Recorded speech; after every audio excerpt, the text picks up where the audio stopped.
I'm gonna call the meeting to order at 6:03 PM. It's the regular meeting of the Simsbury Board of Selectmen, January 22nd, 2024. And we will again stand for the Pledge of Allegiance. Allegiance to the flag of the United States of America and to the republic for which it stands, one nation, under God, indivisible, with liberty and justice for all. Tom, do we have a sign-in sheet for public audience? That's okay. No, it's empty. Oh, it's empty. Okay, so who's here for public audience? You're not public, you're a presentation. Okay. Okay, Joan, let's start things off here. Would you like to start You public? want me to go? Sure. Thank you. I know everybody has 5 minutes.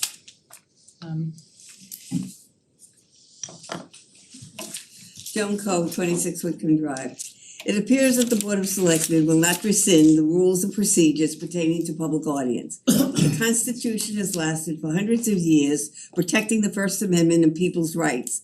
Any curtailment of the Constitution is reason to remove all elected officials who violate the constitutional rights of the public.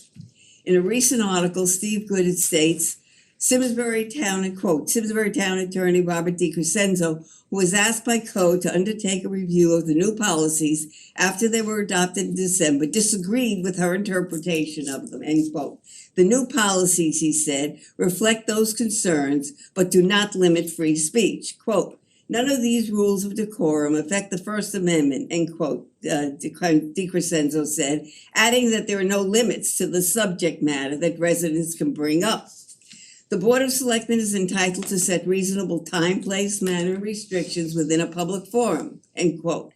He said, DiCrescenzo added that the new rules regarding public complaints about appointed town employees was only a suggestion, and that if residents aren't satisfied with the response they get from the town manager, they can still bring issues to the Board of Selectmen. Dan Barrett, the legal director for the Connecticut ACLU, said that if it's only a suggestion, that's okay, but added that was not his interpretation. This does not read as a mere suggestion, he said in an email, noting the language of the new rules. The board reserves the right to curtail any speaker addressing the board in a manner that is not consistent with this section, end quote. These rules place preconditions on free speech. Dan Barrett from the ACLU has more experience defending free speech than the Board of Selectmen, the town attorney, and the town manager. The Board of Selectmen is entitled to set reasonable time, place, manner restrictions within a public forum, he said. That was DiCrescenzo. The quote from town attorney DiCrescenzo is inconsistent with a negotiated settlement that result of a federal lawsuit, Joan Coe versus Theodore Tansey, November 14th, 1990. Theodore Tansey was Simsbury's first selectman. This settlement that is required to be affixed to the wall in the main meeting room describes time, place, manner, and restrictions, not attorney DiCrescenzo or the Board of Selectmen interpretation. First Selectman Wendy Massachusetts quoted, Simsbury First Selectman Wendy Massachusetts defended the board's intent to protect appointed employees from harassment and possible defamatory remarks. With town staff, they don't have any recourse, Massachusetts said. It can hurt their professional reputations, end quote. First Selectman Wendy Massachusetts is restricting the taxpayers' free speech to evaluate the employees that are employed in public service, whereby the taxpayers have the right to evaluate their performance. All public employees are servants of the people who should and could evaluate their performance. If employees are annoyed by the public scrutiny, they should apply for employment in the private sector. Recently, the Police Commission appointed Travis C. Spicer chairman. Commissioner Travis voted, along with all the members of the Police Commission, to eliminate public audience, although public audience was included as an agenda item for decades. Travis was a Navy captain, Navy SEAL, and served in the Navy for 26 years. Is Travis Schweitzer aware that the First Amendment is part of the Constitution that he served to defend? I recently filed a complaint with Freedom of Information Commission to hold a hearing of my complaint that the town and police department violated Freedom of Information Act by delaying access to records requested. I asked the commission to impose a fine to the full extent of the law to these agencies. Recently, Don Stougham wrote an article stating more than 5 years after town leaders agreed the Connecticut venue that has featured famous acts, needs an expansion and modernization, Governor Lamont's administration is giving $900,000 to help make it happen. This is the for the PAC.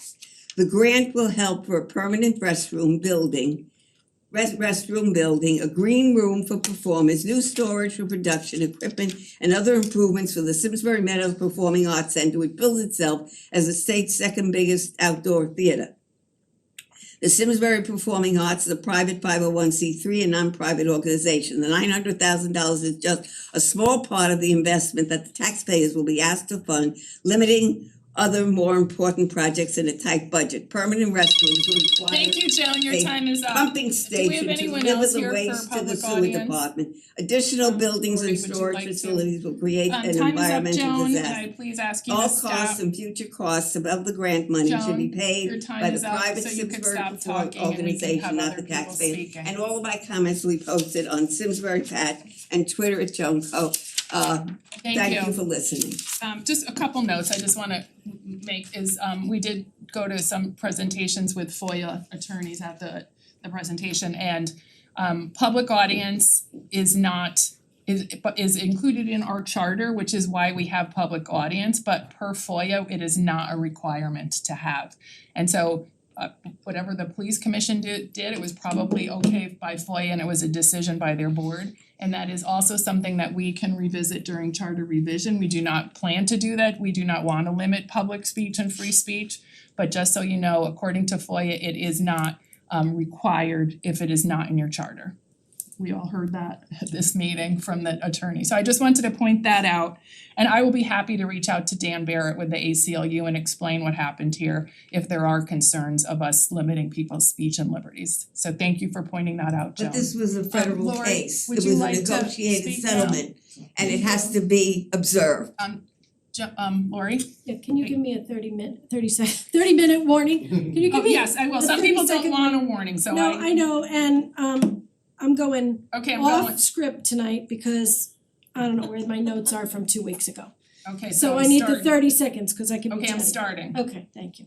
I'm Lori Boyko from 15 Oakhurst Road. And usually I have something scripted and I know along the lines of what I was gonna say, but I'm gonna go off the cuff here. And before I say anything, what I would like to say is something that a lot of people all over town come up to me and say all the time, which is thank God for Joan Co. And I'm saying that because while the right to speak before a board may have to be in our town charter, and that's not part of FOIA, which is a very specific set of laws, within a half an hour of all of you taking an oath of office to uphold the law, the underlying law in the entire country is the Constitution. On top of the Constitution is the Connecticut Constitution. And every law and ordinance in this country and this town has to be upheld by the Constitution and the state constitution. And within half an hour of taking your oath of office, you were all seeking to limit our free speech. You keep saying you're not trying to limit our free speech, but the effects of what you're doing and putting into rule do limit our free speech. I don't even know why we have had countless public meetings about free speech and what the rules are. Honestly, while some people may repeat what they have to say from week to week, if it ever got addressed publicly, they might not repeat it because then people would just know and it would be discussed. The reality is we do have a right to redress of our grievances, and when people get shut down and told they can't say this or they can't say it this way, it restricts other people from feeling comfortable speaking. It is not easy to get up here, to be on TV for all the world to see and agree or disagree with you. And I know you all do that, But the reality is we are all equal. This board is no more equal than the public, whether they're in this room or they're out in the town. We're not being lorded over. You have run for office to serve the town, to run the daily functions of the town and make some decisions, but not to be superior to us. You're not peers of each other and not peers of us. So I don't even understand why these rules are being put in place like we're some kind of bad children. First of all, if we could fill this room with enough people to need to limit free speech, we'd be in really good shape.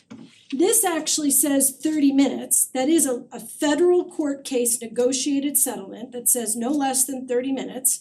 The rules you made say no more than 30. You said no more than 20. If we had 5 people that were gonna speak for 30 minutes total here, I would be so grateful that people in this town cared enough to get involved to have something about it to say. So I wanna thank Joan Coe, who's been doing it since I don't even know when, probably since before I was born, holding people accountable. The other thing is board after board, Board of Ed, Board of Zoning Commission, this board, week after week, it's rubber stamp, everybody's unanimous in agreement. Doesn't anybody ever say, hey, this might not be a good idea? Maybe we should rethink or discuss or reconsider, or maybe there might be other consequences to this that we're not aware of. And if people don't come up and say that to all of you, then there's no checks and balances, there's no accountability. You might not like the way I say it. I may be too direct or too blunt or too caustic for some people. I may not be nice enough. I may not have the right colored pom-poms. But that your serving doesn't give you the right to protect your feelings by restricting what I say or how I say it. The only disturbance is if somebody goes over their time limit or if there's an actual disturbance in the room that's not given the floor, that's disrupting the board from continuing their business. That's it. So it's really kind of offensive to me as a resident of this town that like the people with the gavel are deciding what we can say and how we can say it. And I'm sorry if that's a little too direct, but that's how I've been feeling for a very long time. And it's sort of like, thank you, it's sort of like, how dare you? The other thing I would like to say is that the rec department is putting on a sip and paint event at the Apple Barn. It involves alcohol. This board allowed some big exception for the rec department to do that. But my issue is, why are we competing with town businesses? Why is the town competing with local private industry? The Wine Etc., the Board and Brush, Cracker Barrel, and some other venue restaurants have had similar events, and we're competing with them, and I don't think we should be. Thank you. Thank you. Thanks, Lori. Okay, anyone else here for public audience? Okay, well, we have Mary Jane Foster here tonight from Interval House for a presentation to the board. Thank Come on up, you. Mary Jane.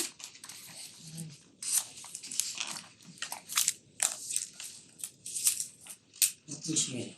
Sure, happy to have you. So, I'm Mary Jane Foster, I'm the president and CEO of Interval House. Interval House is Connecticut's largest domestic violence agency. We serve Hartford and the surrounding 23 towns and cities, which obviously includes Simsbury, which is what brings me here tonight. First of all, I wanna thank you all for the support you've given Interval House. But more importantly, I wanted you to have a face to the name and know a little something more about us. As I said, we are the largest domestic violence agency in the state, and that's because we serve 24 towns and cities.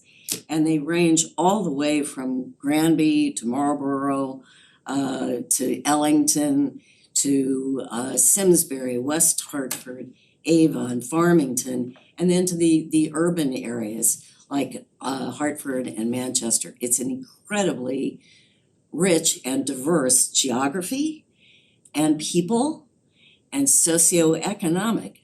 The other thing most people don't know about our neck of the woods is that a dominating geographic area of immigrants runs from New Haven up to Springfield. So it comes right up through this region. So we're not only working with all of these towns and their diversity, but also immigrants as they come to this country. We, in the last couple of years, yes, COVID has brought us many, many more cases. We're up about 30%. We were up 33%, so last year I guess we should be thankful for because we're down 3%. But 6,800 cases of domestic violence in our 24 towns and cities. And yes, it happens in every single one of those towns. We had, of those 6,800, about 4,500 of those victims were involved in the court system, whether it was criminal or civil. I'm a lawyer, so I don't do math. I always tell people, never met a math class I could pass. But even I can divide my 10 court advocates into 4,500 and tell you that it's incredibly busy and tough. We're a very traditional domestic violence agency in the sense that we've never grown and never reached into other areas of service. So we have a 24/7 hotline. It is free, it is confidential, it runs 365 days a year. All conversations there are protected by state statute, they are confidential. You'd be surprised, most of the calls, majority of our calls are for information. They are not crisis. People don't understand what's happening. You think about it, it's two people have come together, they've fallen in love, they put their hope, faith, and trust in each other, and all of a sudden things grow dark. And they don't know what's happening. And so they turn to us for information. You'd be amazed how many of those calls we receive. Actually, we have about 5,000 incoming calls, and then we have about 6,000 outgoing calls where we are reaching out to victims. We have a 25-bed safe house. That 25-bed safe house, here's another one for you math wizards, has 25 beds, and we're running at about 100 and these last 6 months, 157% capacity. So what we do is hotel victims and their children. It's in some ways better with technology because we have FaceTime, we have Zoom, we can be more in touch with them. But our advocates, it's never great for someone who's just experienced a very significant traumatic issue to be alone in a hotel room. But it's better than being unsafe or on the street, so that's what we do. As I mentioned, we have a very busy court advocacy program, and I remind people that most of us have never been in a courthouse before. And I can tell you, and I'm sure you all could guess, that when you go to a courthouse, it is never for fun. It's not a party, it's never for fun. Very rarely does something good happen in a courthouse. You are there because something is awry, whatever the issue is. So we have 10 advocates, 2 are in the Hartford Superior Court and work with restraining orders, divorce, custody, visitation. The other 8 are in the Manchester and Hartford courts where they manage criminal cases. And what happens is when a police have responded to a domestic call, if there's been an arrest, the victim, there's an arraignment the next day, and very often victims come because they are interested, obviously, in the outcome. And so our advocates are not lawyers, but they advocate for the victim. We have really strong relationships with the judges, with prosecutors, even defense attorneys, family relations, and we help victims navigate all of those processes in court, which are intimidating and scary and confusing, and so we do that. Then we have a children's program, and we are very significantly focused on that because it's become clear we are not interrupting the cycle of domestic violence. Our numbers are through the roof, as I said. So we are working with children. We have a master level clinician that works with our kids. As for instance, some of the things we do, Friday we had Merlin, the magic service dog, who came and he just could not get enough love. He was a cross between an Australian, not shepherd, lassie, whatever that dog is. And thank you. And Burmese mountain dog, huge, and it was like, bring it on, and the kids and the moms loved that dog. And then Hartford's Winterfest offered to open up their skating rink an hour early. And we got all of the moms and kids out onto the ice yesterday. I've never been so cold in my life. But the kids loved it and it was wonderful. We have birthday parties, we cook together, we make snowflakes. We are working to interrupt that cycle of trauma. Repairing the mother-child bond. It's critical that we intervene and begin to prevent and break this cycle. And then, of course, we have community education, where we are also doubling down because we've got to do something more than we have done in preventing this horrible cycle of domestic violence. So that's who we are. In a nutshell, that's who we are. We're about 47 years old. We're not the oldest, but one of the oldest, believe it or not. This movement didn't really start until the 70s. The first safe house in the world was in England in the mid-60s. And in the 70s, there were something like 4,000 more shelters for dogs and cats than there were for battered women. So we've come a long way. We have a long way to go. I want to give a huge shout out to Chief Bolter, who is just wonderful and has been extraordinary working with us. Just so you know, real quickly, the numbers are up in Simsbury. They're up everywhere. But historically, the numbers have been about 22 cases. And then it sort of crept up to 35, and last year were 41 cases. And of course, Simsbury is not immune. In December of 21, there was a tragic murder-suicide here. And again, it was one of those cases where people said, these things don't happen here. They don't happen to us. They were a nice family. This is a nice neighborhood. But the fact is, there are no boundaries. It happens everywhere. So enough from me. I brought you a little bit of information. These are called shoe cards. They are very cool. They are not high tech, but you put them in restrooms because a restroom is a safe place to get information. And it's perforated. That's why it's called a shoe card. You can tear it off and put it in your shoe. Wow. So they fly out of restaurant rooms. You would be amazed. And then I brought our brochure for us, so you would have this information. It also includes warning signs about abuse and what it looks like. So happy to take questions. I'm incredibly grateful to be here and just give you a little more information. You're all invited next October to the Riverview for breakfast. Great food, wonderful time. So questions, anybody? I was gonna do a plug for the breakfast here. Thank that you. We've been at the last couple of years, and the police department always has a table there too, so. Yeah. Well, the Simsbury police have always been incredibly supportive. The first year that I met Chief Bolter, he said, we only had 22 cases here. I said, I know, and I also read the officers' reports.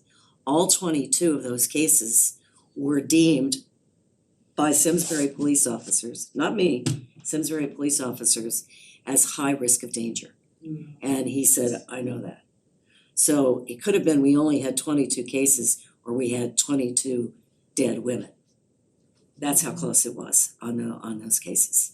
But he's been incredibly responsive and wonderful, as has the entire department. Thanks. And just another thing, that the interval house is one of the normal requests we get during the outside agency requests, that outside agencies come to us with funding requests that we evaluate during our budget, so we'll be And talking thank about you it for again that later. support.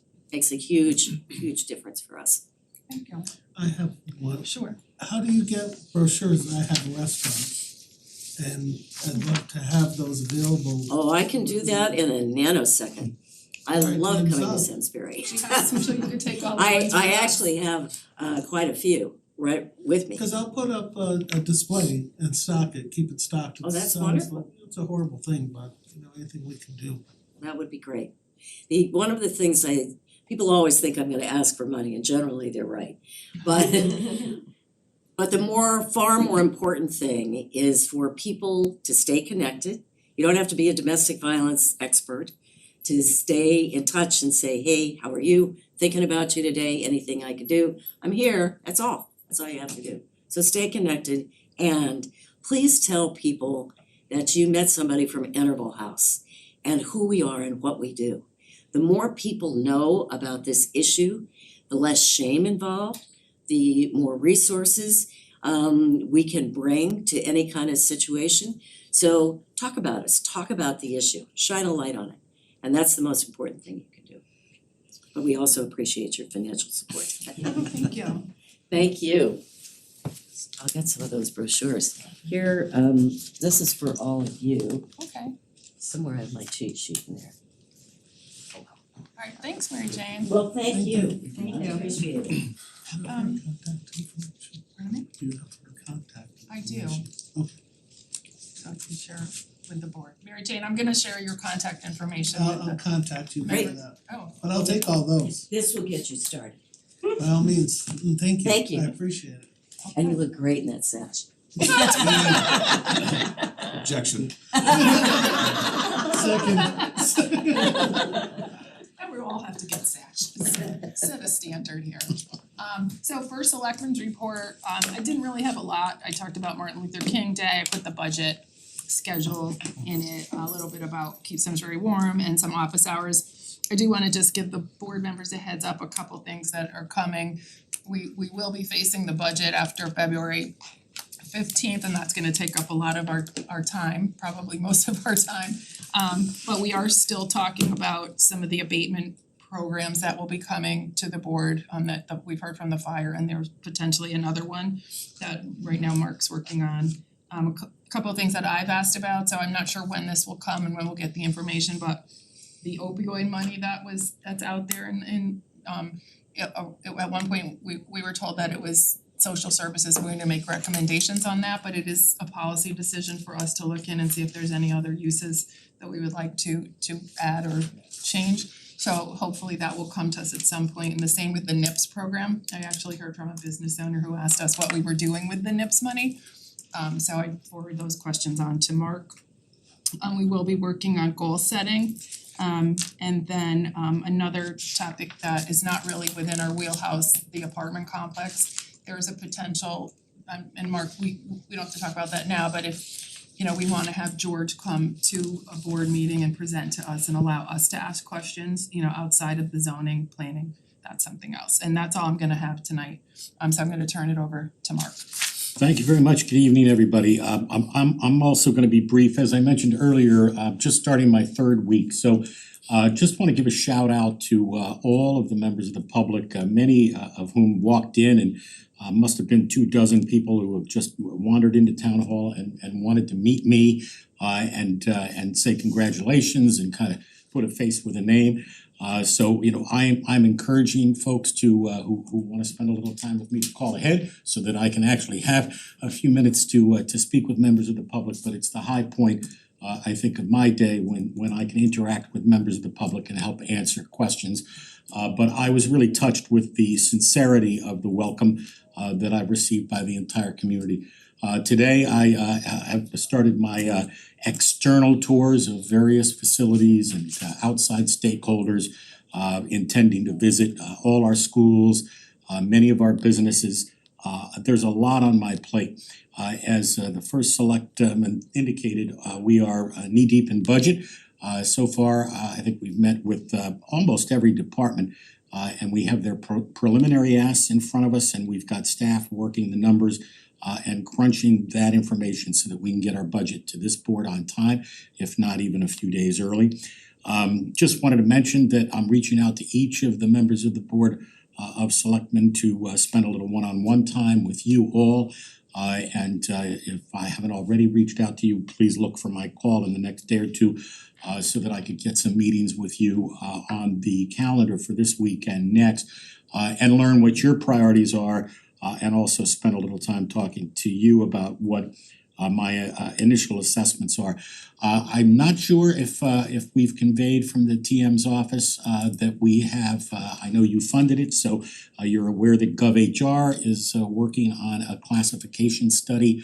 That is a review and an analysis of the benefits and pay package that we offer to all of our town employees.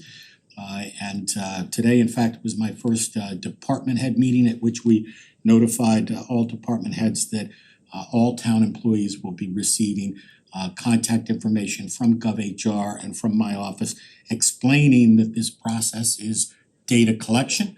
This is not about downsizing or eliminating positions or merging or any of that. It's just a long overdue classification study that will look at what our pay structure and schedules are relative to our peer communities. As I believe you all know, many if not all of the town's collective bargaining agreements will be expiring soon, the end of June.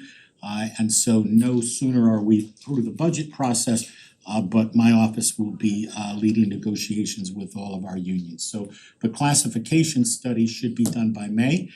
It's a aggressive timeline because obviously we want that analysis done and peer review done before we get into negotiations so that we frankly can share that information with our unions and have a more transparent and a collaborative approach to negotiations in the hopes that they don't drag on very long. So the classification study, the budget process, getting around and meeting as many of our external stakeholders as I can, and most importantly, spending a little bit of time with each of you over the next week or two. And that's all I had for tonight. Thanks so much. Sounds great. Great. So I'm gonna turn it over to our selectmen liaison and subcommittee reports where everybody has a chance to weigh in. I'm gonna start down, Kevin, There's nothing to report. Diana. I have a couple of reports from the Board of Education. Last meeting, Katie Crusulo from the special education made a presentation about the state of special education currently in the district. There's, you know, still a high incident of special education in Simsbury, and they actually just recently lost an important staff member at the high school. So they have obviously put in a request to replace that special education specialized teacher at the high school, but they have some additional staffing needs.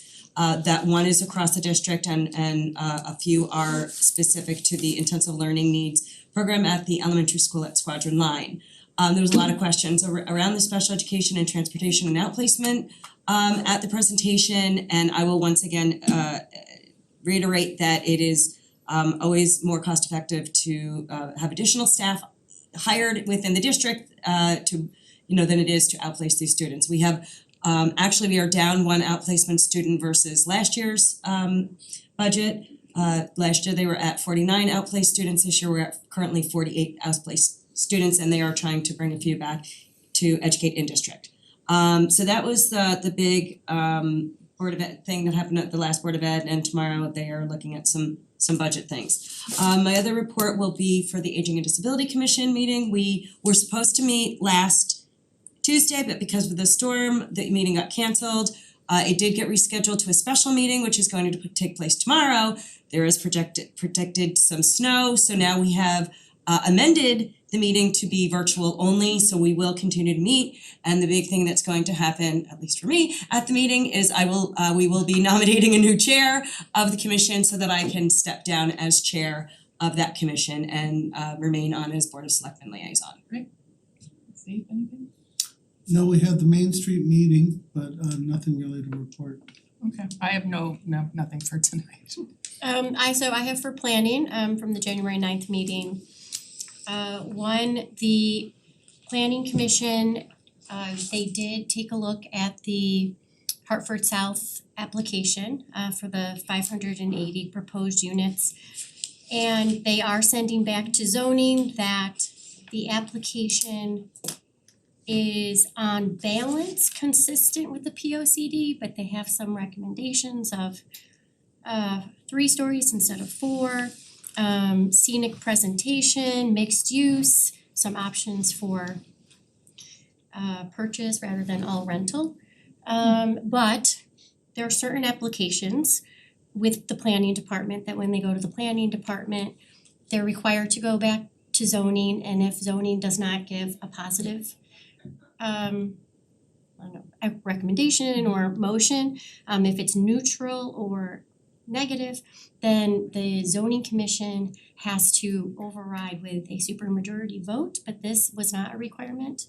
So what they are giving back was saying it's overall on balance with the P O C D doesn't really affect the zoning in the way if it was a required when planning. Also, the Terrafil Village Plan has started, so in our budget last year, we approved $150,000 to look at the Terrafil Village and look at potential rezoning and economic development opportunities, and so they were budgeting out $50,000 per year to make it a 3-year process. And they are beginning that process now, and they are engaging a consultant. So that is the plan with that. So similar to the planning, zoning had a similar meeting. They took up two issues. One was food trucks, and so they've decided to delay that as we have the Housing South property that we have to deal with. It's a more pressing matter. Again, they got extended to their next meeting, and then at that point, they'll make a decision whether they want to extend an additional 65 days or up to 65 days, or take a vote that day. A lot of people from the town spoke up. It was a pretty long meeting, but I think everyone got their opinions. A long meeting. Yeah. You were there. And that's all I have. Okay. So I'm going to ask for a motion to move a few items to the consent agenda. And the items that I was going to ask is item A, the tax refunds, the 3 appointments, A, B, and C, and the appointments, and also if no one had any issues with the minutes. I move that they items A in the selectmen action and A, B, C in the appointments, and their minutes get moved to the consent agenda. Okay, any discussion on that? Okay, all those in favor say aye. Aye, okay, that was good. Taking advantage of that consent agenda. The next item is a grant from the Simsbury Junior Women's Club. This is for $500 for the senior center, veterans. Sorry, I did read it, just losing my train of thought here. Do you wanna weigh in on this, Mark or Tom, just to give a little background on? I'll defer to Tom on it. I didn't have anything on it when. Okay. I- For a veterans, Yeah, I didn't have it. It was Kristen sent it over to us as it's a as you mentioned, $500 grant, but it helps with their programming, so we figured it okay. add it to your agenda. And it is the grant is through the Simsbury Junior Women's Club, but I believe somewhere it said it was for a Veterans Day picnic, It I'm is, sorry. yes. So they're asking for $500. So I'm gonna do each motion separately here. The motion move effective to submit the grant application to the Simsbury Junior Women's Club and authorize town manager Mark Nelson to execute the grant. So moved. I'll second. Any discussion on that? All I those, have a question on process. This seems pretty standard, and Yeah. I would imagine that the town manager would be given some flexibility to be able to do this stuff on his own. Is that our process for any grant application like this that has to go to the board for approval? And I think it would be worth, considering for us and process and rules that we establish something that streamlines this. It doesn't seem like it needs to come to the board each time for a vote on something of this amount. So I'd be willing to talk about that in the future for us if everybody's willing. So that's all for me. okay, and that's fine. I do like seeing the grants because we know what they're being applied for, whereas last time we had the issue with the money that we had already approved, so we were gonna wanna see where the money was gonna be used later. But normally, a small grant like this, which is needed, I know that the Board of Finance is trying to streamline their appropriations. If they're under a certain amount, then they will not need to vote for them, so that could be something we do here. Exactly. So for the first motion, is that all those in favor say aye? Aye. Okay, and then I'm gonna lump the second two together. At this time, I feel comfortable recommending the $500 to let them spend it as it comes in. So I'm looking for a motion to accept the grant and authorize town manager to execute all documents related to the grant and further move to appropriate the grant's funds if awarded and recommend said appropriation to the Board of Finance. So moved. I'll second. Any discussion? All those in favor say aye. Aye. Okay, so that is done. And next item is a discussion on a housing advisory committee. I'm gonna give a little background if that's okay, Mark. Please. So this goes back to 2021 when the housing the planning commission established the affordable housing plan, which was required by the state. And we had some internal meetings and it was discussed that an affordable housing task force would be a good item in the affordable housing plan. At the time, what happened was there was a lot of discussion and the Board of Selectmen moved to establish DEI council to have a housing subcommittee to look into housing. But since then, they have delivered their deliverable to us this past week. They did a presentation to us at the last meeting of the last term. And the planning commission has in their POCD establishing an affordable housing committee, which is taken from the affordable housing plan. It's also one of the action steps in the POCD that the current planning commission, and George McGregor's here, are in favor of doing, and I believe they're actually starting to do implementation of the POCD at some point in the future. So I wanted to bring it to the Board of Selectmen as something to just actually make some movement on, because it has been discussed for the last 2 years, and to see what we can do, you know, if this is still a needed a commission or committee, which apparently it is according to the documents, and how we wanna handle establishing this, what kind of questions do we have? You know, and what Mark has suggested is him taking the input from the board or the guidance that we give and how we wanna see this established. And then to create not, what's the term, Resolution. a resolution, I was gonna say referendum, a resolution that would include kind of the key items of what we want it to look like, so we can bring it back as a whole and vote on that, and we'd have all the kind of the outline conditions from our board in one place for reference. Is that how you would describe that? Perfect.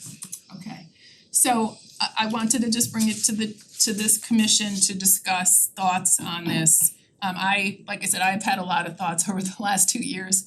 And so, but I'd like to open it up to other people if they have questions or what they think about this. One thing I will say is, trying to find my notes, but multiple towns, and again, this was back in 2021, multiple towns set up affordable housing task force, and I'm sure many more have. West Hartford was doing one, Newington, Westport, Guilford, New Haven, Greenwich, Fairfield, Stamford, Cornwall. So that was, I think that's the norm pretty much, or was the norm in the state. And then another thing is what we want that commission to look like, what sort of membership. Do we want representatives from different boards and commissions that would be appropriate? And just gonna say one more thing, the way I look at this is we have a lot of inputs to the process, right? So we have the planning commission, they hold the POCD, they hold the affordable housing plan.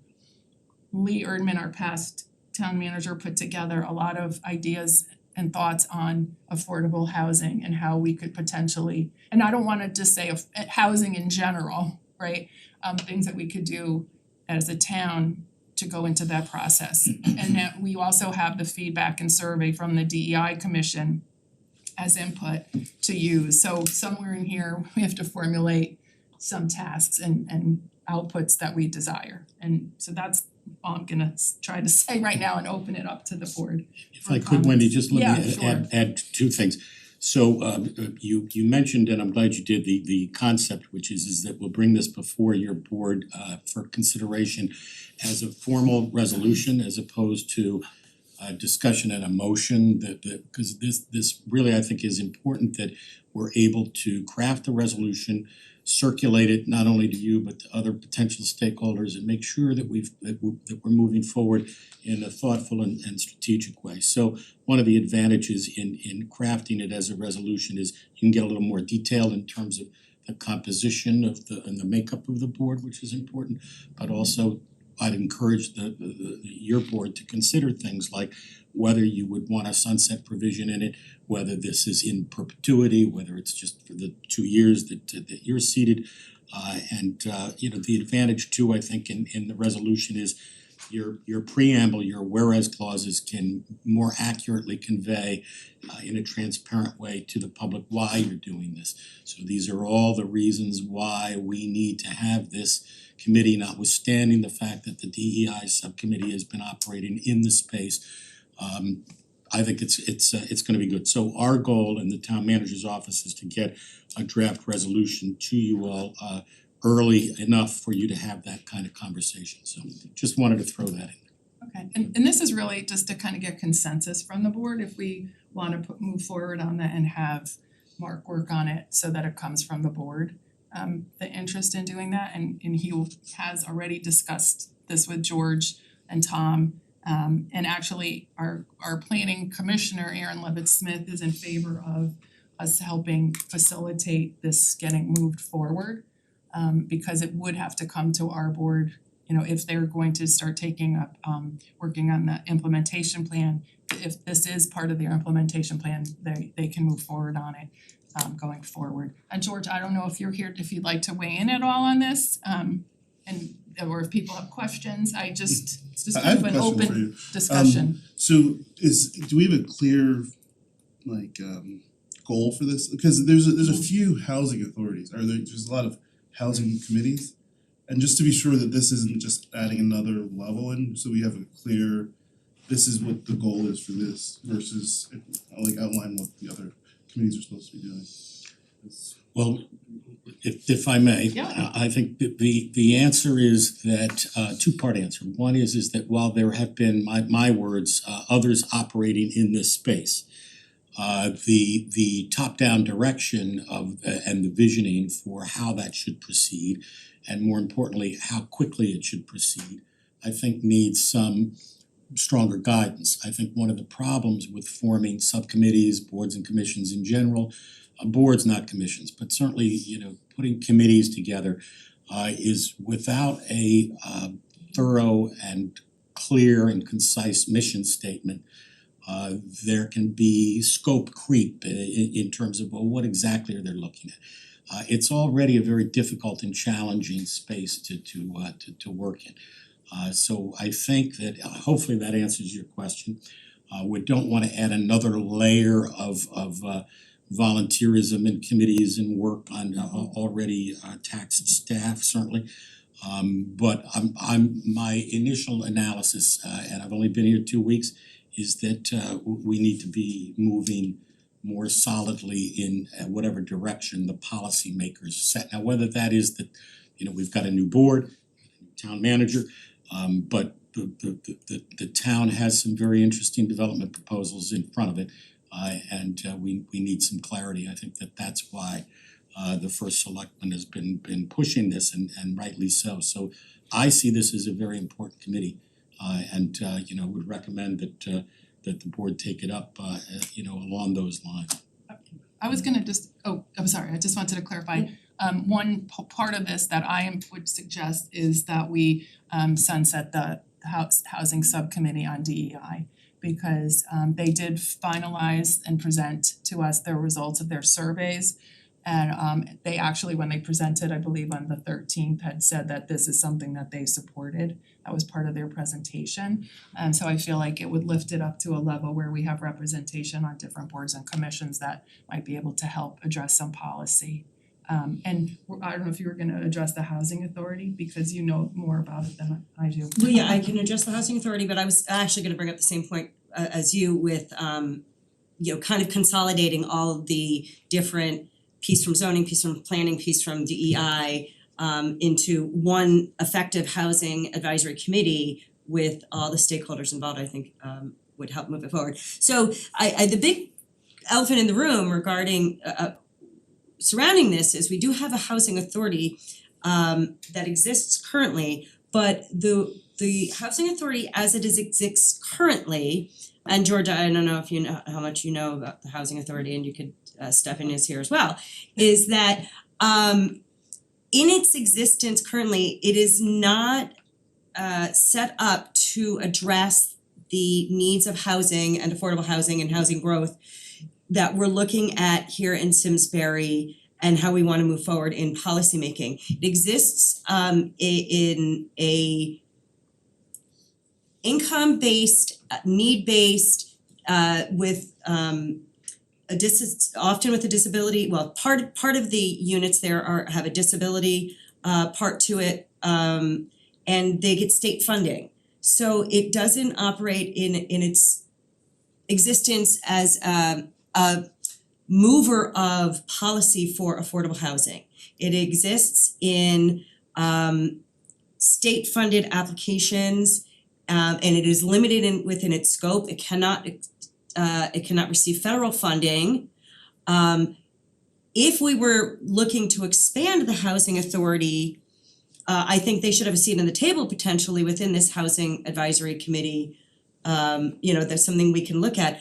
In order for them to expand what their scope is, it would really create something completely different than what exists currently. And their board, as it exists currently, does not have within their scope to look at expanding housing and housing inventory and affordable housing in ways that we wanna move forward. It is very limited in what they do in the housing authority. It is specifically for Owen Murphy and Virginia Connolly complexes. And outside of that, it doesn't really service any other population for Simsbury. Am I missing something there? No, I don't think you're missing anything at all. I mean, I would only say that they're a stakeholder. Yes. Just like, I mean, that's Mark's point is this, there's lots of different folks who are working on it. It's not, and I was like, it's not just land use, the Correct. planning commission works on it, the zoning commission works on it, but there's a relationship to be had Correct. with our state officials on funding. There's been changes in state law related to housing, so I think that's the sense of why I think the planning commission assigned, it's kind of their role in the POC, assigned the board of selectmen with kind of to steer this issue from really a top down. Yeah, go ahead. So I am in support of having this group. I think that we do need to kind of consolidate all of the little areas and bring all the stakeholders together, because there are just a lot of different pieces that we're looking at, and it's not just about deeded affordable or the way the housing authority works. I think this also we need to look at when it comes to developing Simsbury, how fast do we want to grow this town? Right now it seems like we get applications and they're siloed into we're just looking at an application. But what really is our vision for growth and housing in Simsbury? And I think that is really a big issue that we need to look at, but also I know the state has changed some of the circumstances that are coming our way, I think around the fall with 830G as well, and I think we really need to get ahead of that as well. And just to tie into what you're saying, housing, if you look at any housing, it all ties back into economic development, right? So that is something that we also talk about wanting to focus on. Any other thoughts or comments? The planning commission voted and approved a new plan of conservation and development. And so that cart is now out of the barn and those doors are closed and the horse is still in there. And that's what this housing advisory committee looks like to me. If we're talking about establishing a vision, that's what the POCD does. So if this is an advisory committee and it's a group of people and there may be ex officio by the boards or other commissions that they represent on and they're purely advisory, I don't think that addresses the issues that we're talking about. They're not fair rent, taking action on an issue or something else. So that's my concern, is adding, and Curtis mentioned this a minute ago, the bureaucratic layer here to the process. The biggest concern for me would be adding another entity that delays or protracts a process that should have happened more efficiently. So for us, I think that this does fit in goal setting. And I think that while housing we keep hearing is an urgent issue, I don't think that we should go into this too urgently and create something that causes a problem for us later. We should be intentional and careful about adding a new volunteer or administrative entity here for the town. So that's my only thought. I don't know that I feel the same sense of urgency that others do on this issue. I think affordability is an issue, but I think there's lots of issues that drive to affordability, and it's not just access to housing. That's my thought. I was gonna just say the term, the Housing Advisory Committee terminology is how it started. I look at it as more than an advisory, that was just the name that was given to it. I look at it as a group of people from the boards and commissions that can take policy ideas from the P O C D or take policy ideas from the town manager's office and bring them back to try to initiate policy changes within their board and get consensus within their board, as opposed to just a group of people talking about it.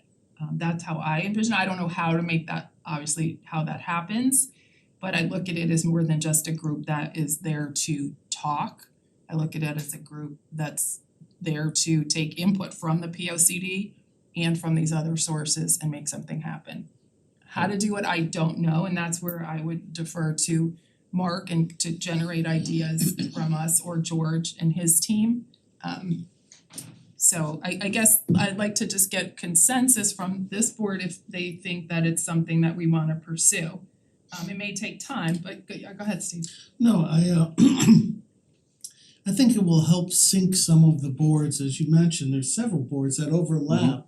If we could all give them a place at the table of this board, then they can be synchronized and we can move forward as, well, not to reuse the term again, in a synchronized fashion and, you know, follow up with the P O C D and move towards it instead of having a bunch of different arms splashing in different directions. I think this could be the conduit to actually getting to the P O C D instead of incremental little bites on the peripheral. And if I can interject to that point and to the prior question, which with which I frankly I agree.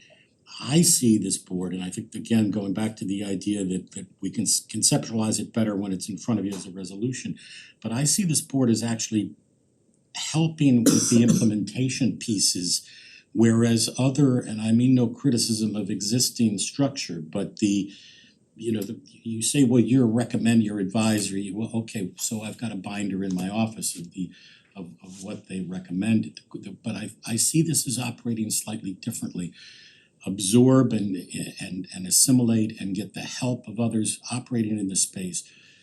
Phase out those that where there's duplication, I think is an important thing that I'm hearing. But also, it's not just about handing this board or any board the recommendations, it's about working with and through the town manager's office to implement the recommendations once you've approved them. So we see this particular board as operating in that quasi implementation space that is rather unusual and even, if I may say so, a little innovative. And I think that's what's necessary when frankly you've seen a process that some would be critical of having been stalled or taken too long or whatever. And again, not commenting on whether that's true or not, but it certainly is a perception that's been expressed to me. So I don't know if you have enough from us, if What I'd like to do is circulate the draft resolution and get comments from the board and Wendy, you and I talked a little bit about it, but I can't read some of my writing, so I gotta circle back with you on a couple of things. And then I would invite through George and his team the input of others, so that what comes before you is a product that has been vetted, where everyone who's got some skin in the game or some subject matter experience feels that they were talked to. I think Kevin had a rebuttal. Oh, I think we'll get to this, from a goal setting standpoint. My only concern, Wendy, with what you're saying, and I think that it's fair to want this to have some ability to do something. But without either its own independent statutory authority or ability to create ordinances or adjudicate an issue, it is purely advisory. So unless there's some authority that it can be granted, I don't think that that's a problem that it's only advisory. There's great power in having convening authority on some issue.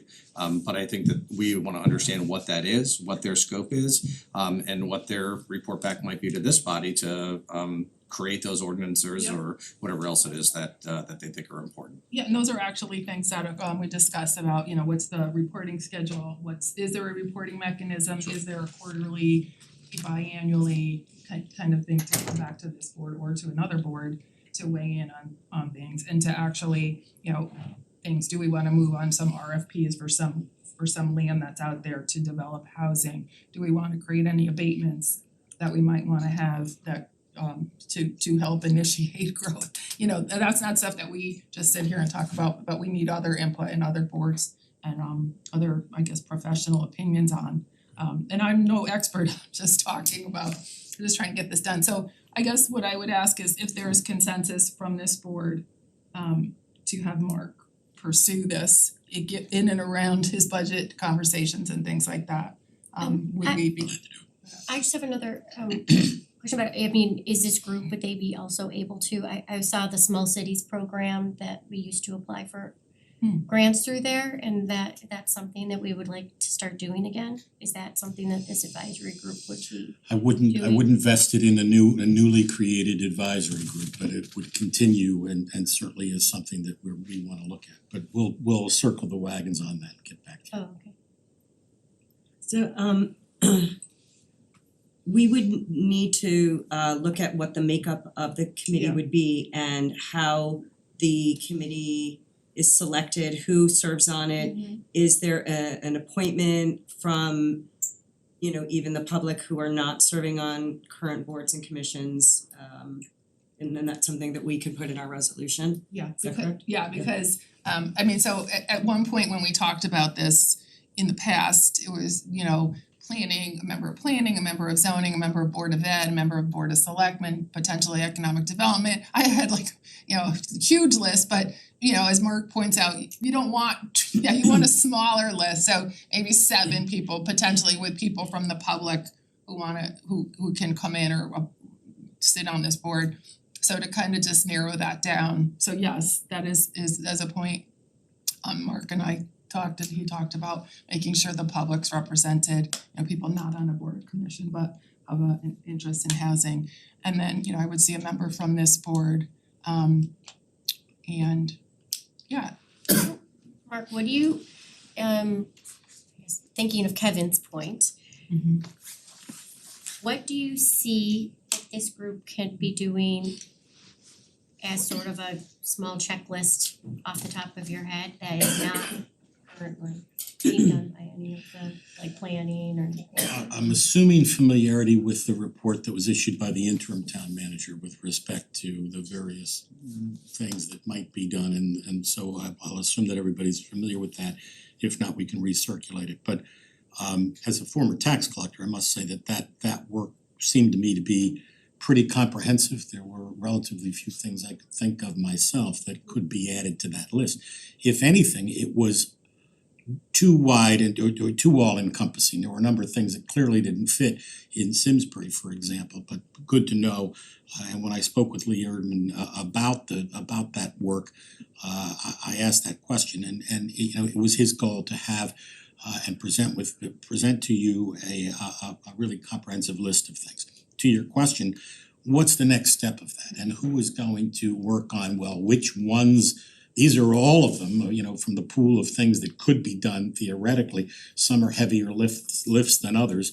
I mean, 1 or 2 might even need state enabling legislation, frankly, but you know, here it is, and what sticks to the wall. So obviously, at least in my view, it's this committee that would look at the work of others and again assimilate all of that. Take a look at the report that came from the interim town manager.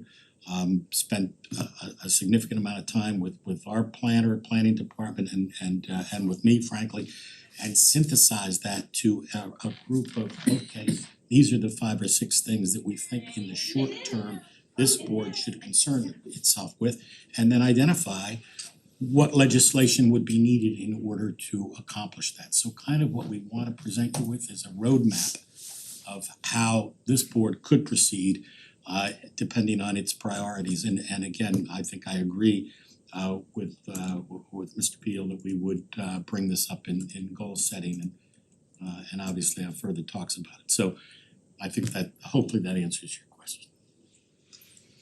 Okay. I think my only concern with it Yeah. is like some of what Kevin was saying too, is being sure that it's, I can just see from the other boards is that you have a group of people that make a decision or have ideas of how housing should be, because it's kind of abstract. And then you send one person to this committee and they come back with an idea, and it seems like it could be caught up in a cycle that goes back and forth without having like a direction that says, okay, this is exactly what we're gonna do, this is exactly what we're tasked for. And so if we can say that and we're not just creating another committee for just creating a Right. committee, Right. then I think that's exactly what I'm trying to make sure I express this correctly, is without disrespect to the past formation of other such groups in different spaces, but you're absolutely right. And so those guardrails are contained and described more fully in the resolution that you'll be asked to adopt.